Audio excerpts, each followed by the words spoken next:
Nintendo recently released a presentation titled Creator's Voice for the upcoming Hyrule Warriors game Age of Imprisonment.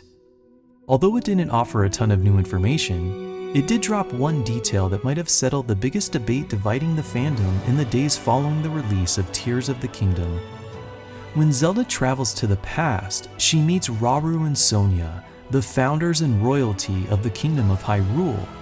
But the question is, does she witness the nascent era of the original Hyrule that we've always known? Or was the kingdom refounded after some cataclysmic event that erased the previous one? On one hand, a refounded Hyrule does skirt a handful of problems that arise if this ancient Hyrule is the one that was founded soon after Skyward Sword, but many years before Ocarina of Time.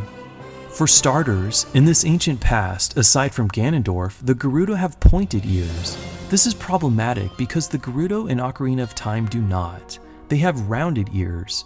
And the Zelda book Creating a Champion implies that the reason the Gerudo many thousands of years later have pointed ears, during the era of Breath of the Wild and Tears of the Kingdom, is because of the shame they felt over giving birth to the source of Calamity Ganon. This opened them up to listening to the goddesses, which allowed them to receive special messages from the divine. So proponents of refounding argue that it makes less sense for their ears to start as pointy, then become rounded during Ocarina of Time due to their shame, only to become pointy again, than it does for this change to happen only once after the rise of Calamity Ganon. The next argument has to do with the seal placed on Ganondorf after the imprisoning war. Hyrule Castle itself was built above the imprisoning chamber that contained Ganondorf's sealed corpse. When Calamity Ganon emerged 100 years prior to Breath of the Wild, the seal weakened, thus leading to the upheaval a few years later in Tears of the Kingdom. This means that the seal remained intact during the time between when Rauru founded this Hyrule and Tears of the Kingdom. But the castle has been destroyed many times before across all Zelda timelines, notably in Ocarina of Time, where it is entirely supplanted by Ganon's castle. It is also destroyed at the end of the Child Timeline's Twilight Princess, in the Downfall Timeline's Era of Decline, and by the King's Triforce Wish in the Adult Timeline's The Wind Waker. So if the partial destruction of the castle as seen in Breath of the Wild was enough to free Ganondorf, the source of Calamity Ganon, surely those other more complete castle destructions would do the same, right? There is also the presence of the Rito in this founding era, something which shouldn't be possible if one strictly adheres to the lore and developer comments from previous games. In The Wind Waker, when Link encounters the spirit of the Sage of Earth in the Earth Temple, the Zora named Larudo, she tells him, "You must find the one who carries on my bloodline." The one who carries on her bloodline is Medli the Rito, a descendant who is an entirely different species.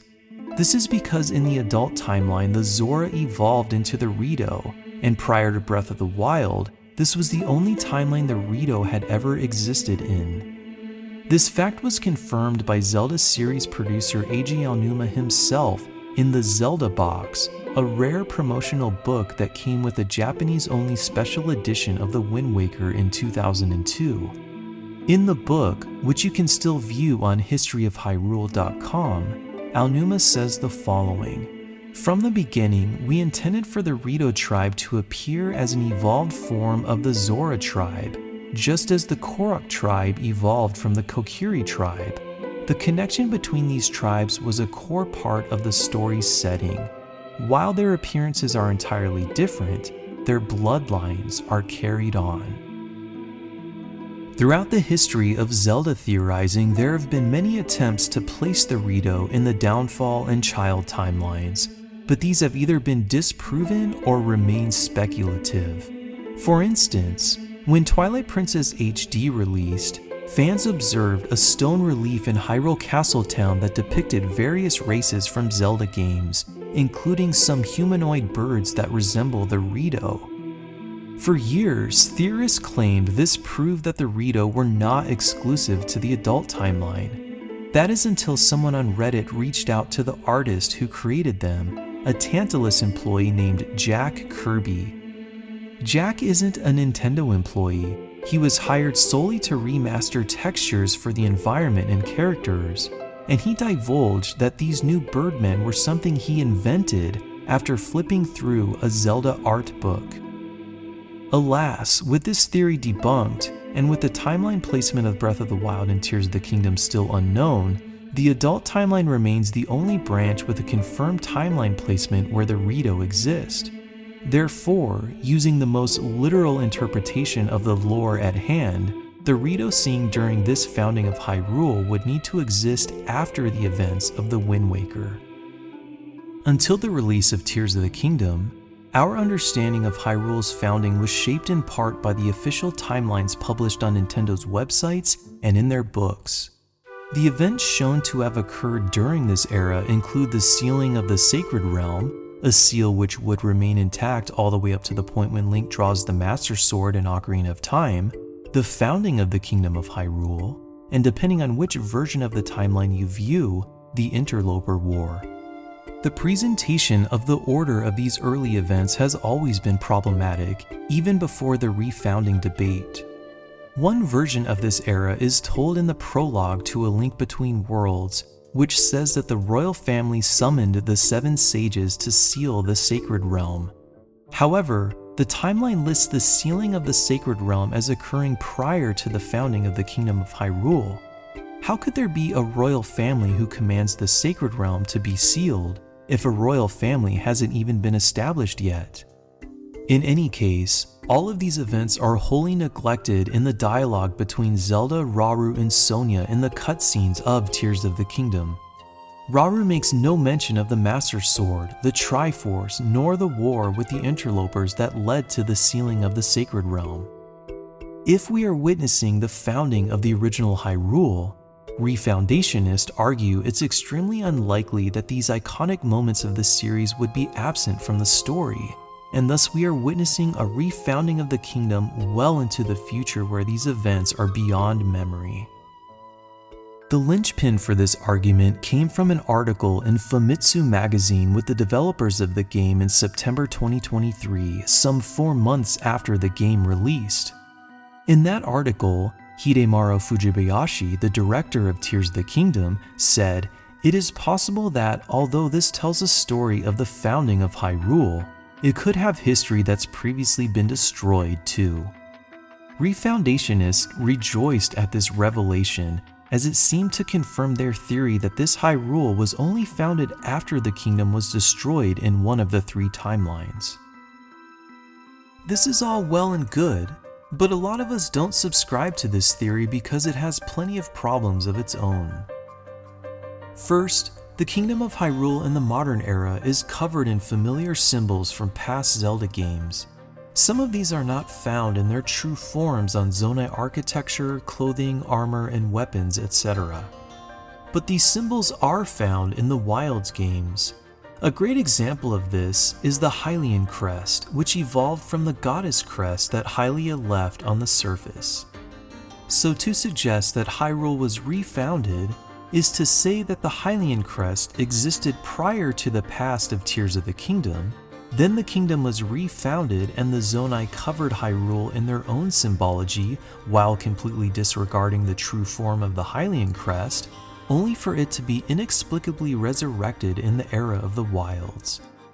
To me, it seems much more likely that the symbol evolved organically after the disappearance of the Zonai. On page 370 of Tears of the Kingdom's Masterworks book, a timeline illustrating the rise and fall of the Zonai is given. The timeline is divided into different eras.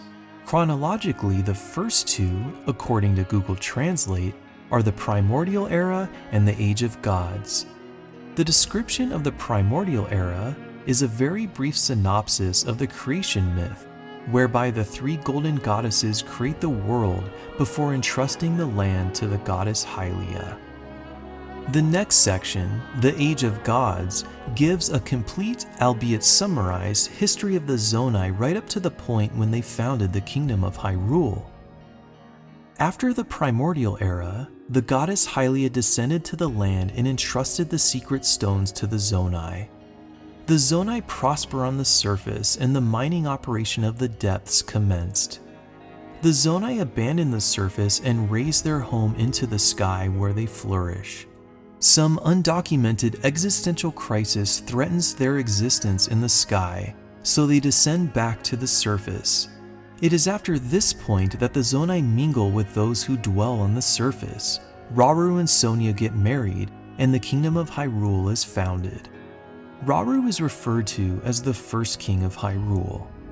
So the two key points that bookend this era are Hylia entrusting the secret stones to the Zonai and the founding of the Kingdom of Hyrule, and both take place in the same era, the Age of Gods. Hylia only existed in her divine form prior to Skyward Sword before she reincarnated as Zelda, so the Zonai had to exist and receive the stones prior to Skyward Sword. And the Zelda timeline conventionally uses different eras to describe distinct stretches of time, like the Golden Era or the Era of Decline.